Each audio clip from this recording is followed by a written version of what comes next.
आखिरकार वही हुआ जिसका डर था। खिलाड़ी लगातार जंतर मंतर पर 24 घंटे बैठे हैं। कल रात को मैंने आपको रिपोर्ट दिखाई वहां से कैसे खिलाड़ी किन किन परेशानियों का सामना कर रहे हैं, लेकिन खिलाड़ियों के साथ में वही हुआ जिसका डर था। और खिलाड़ी कह रहे हैं कि हमारे साथ में धोखा किया गया है, धोखा किया गया है हमारे साथ में। और धोखा भी क्या? पुलिस ने, दिल्ली पुलिस ने, जिन पुलिस कर्मियों ने, जिन पुलिस वालों ने उनकी मदद करनी चाहिए थी, उन्हीं पुलिस ने, उसी दिल्ली पुलिस ने खिलाड़ियों के नाम को लीक कर दिया है। क्या है पूरा मामला? ये कई अखबारों में भी ये खबर छपी है, कई अलग अलग वेबसाइट पर भी छपी है। और कल जब मैं गया वहां पर तो खिलाड़ियों ने मुझसे भी ये बात बताई और आगे मैं आपको सुनाऊंगा भी। खिलाड़ियों ने कहा है कि हमारे नाम लीक कर दिए गए हैं। दरअसल 7 महिला खिलाड़ी ऐसी हैं जिन्होंने शिकायत दर्ज की बृजभूषण शरण सिंह के खिलाफ, मोदी जी के सांसद के खिलाफ यौन शोषण की।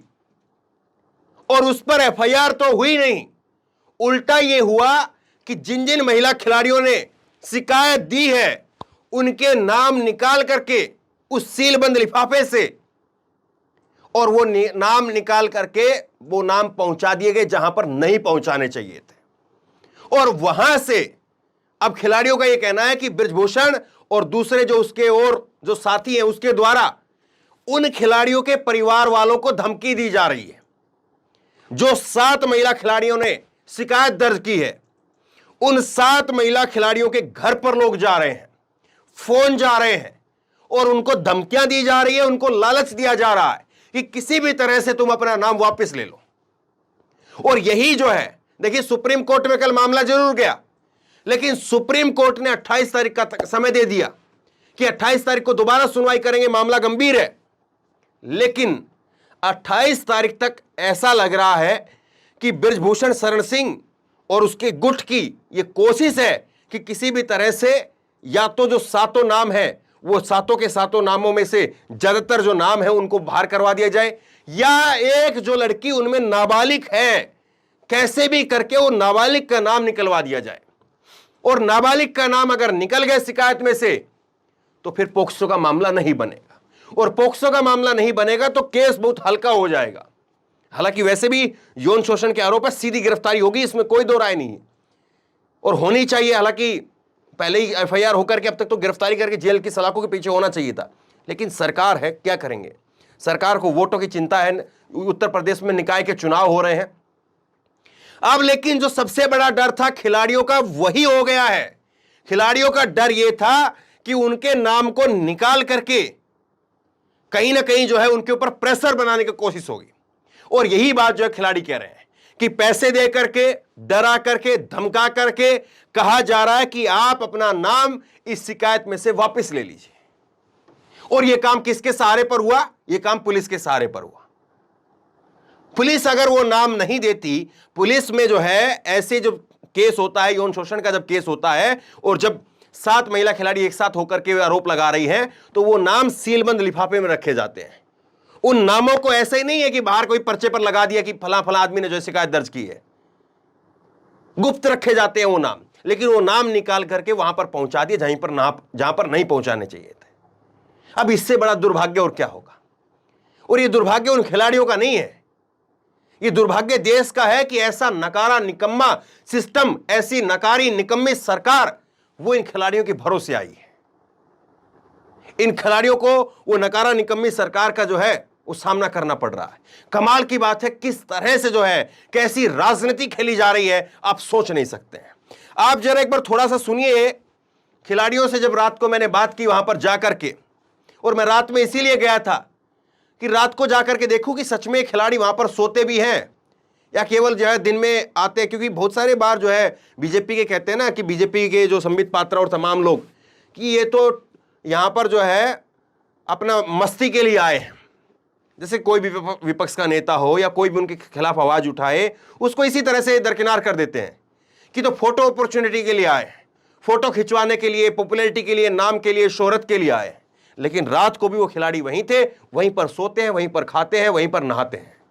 सोचिए जरा इस बात को, सुनिए जरा रात को मैंने जो पूरी रिपोर्ट की, उस रिपोर्ट को भी पूरी जा करके देखिए, उसका कुछ हिस्सा मैं आपको दिखा रहा हूँ। नहीं, कभी सोचा था, कभी मन में आता था कि देश के प्रधानमंत्री ने मेरे को इतना पर्सनली बोला है और कोई भी दिक्कत होगी तो मैं कम से कम शेयर कर सकती हूँ उनसे। जाहिर सी बात है कि आप मेरे से अगर ऐसे बोलोगे तो मेरे साथ में कोई दिक्कत होगी तो मैं सोचूंगा कि विनीश को मैं बता दूंगा तो विनीश कम से कम मदद करेगी। तो आपने कभी सोचा कि ऐसा वक्त आएगा, बुरा वक्त आएगा, तब मेरी सुनवाई तक नहीं होगी?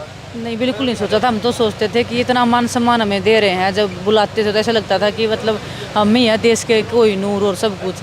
लेकिन हकीकत तो हमें अभी पता चली कि हम कितने कोहिनूर हैं। 2 दिन के हमारे साथ कोहिनूर जैसा बिहेव करने का दिन। तो आज उम्मीद लेके तो यही आए थे कि हम जैसे ही हम पूरे देश के सामने प्रधानमंत्री जी तक बात जाएगी कि ऐसे ऐसे खिलाड़ी बोल रहे हैं, उसी टाइम हमारे साथ में न्याय हो जाएगा, सब चीज़ें एक साइड, खिलाड़ी एक साइड। लेकिन हुआ उल्टा। लग रहा है आपको कि कहीं से कोई चांस है, या फिर आपको लग रहा है कि पूरी तरह से सरकार ने जो है वो आँख नाक कान आपकी तरफ से बंद कर लिए हैं?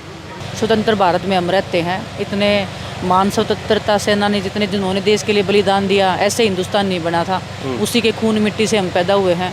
न्याय के लिए तो हम जरूर लड़ाई लड़ेंगे जी। अभी मोदी जी तो खुद जो है अभी 100वीं मन की बात कर रहे हैं, आपकी तो मन की बात नहीं? वो अपने मन की बात कर रहे हैं जी, हम जंतर मंतर पे बैठ के अपने मन की बात कर रहे हैं। तो आपने कभी सोचा था ऐसे रातें यहाँ पे भी कटेंगी? बिल्कुल गरीब जगह से निकल के आए हैं, तो संघर्ष करना हमारे खून में है, सच्चाई के लिए लड़ना हमारे देश के खून में है।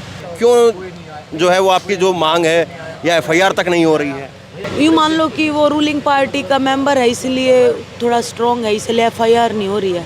वरना तो अभी तक एफआईआर हो जानी चाहिए। आज 4 दिन पूरे हो गए एफआईआर दर्ज, मतलब कंप्लेंट दर्ज करवाए हुए, लेकिन अभी भी एफआईआर नहीं हुई है। और सुप्रीम कोर्ट में हमने किया हुआ है, जो हमारी लीगल टीम है काम कर रही है, तो वो भी एक्सेप्ट हो गया। फ्राइडे का टाइम मिला है हमको।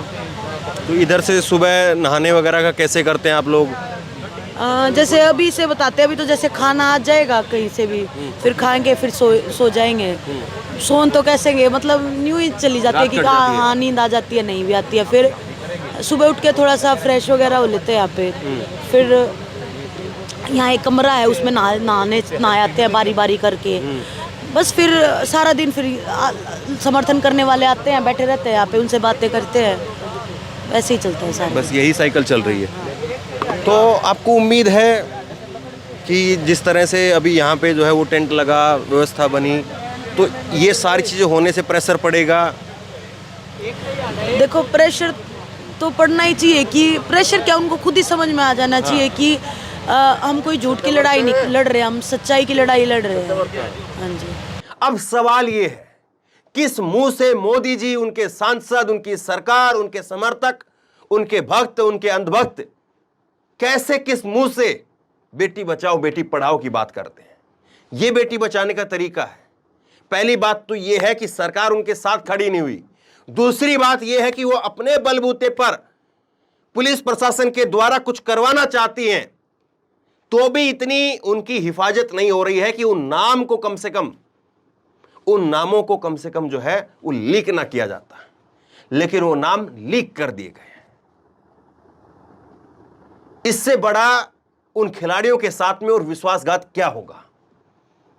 सोचिए, पूरा सिस्टम अगर आपके खिलाफ खड़ा हो जाए तो आप कैसे लड़ेंगे उस सिस्टम से?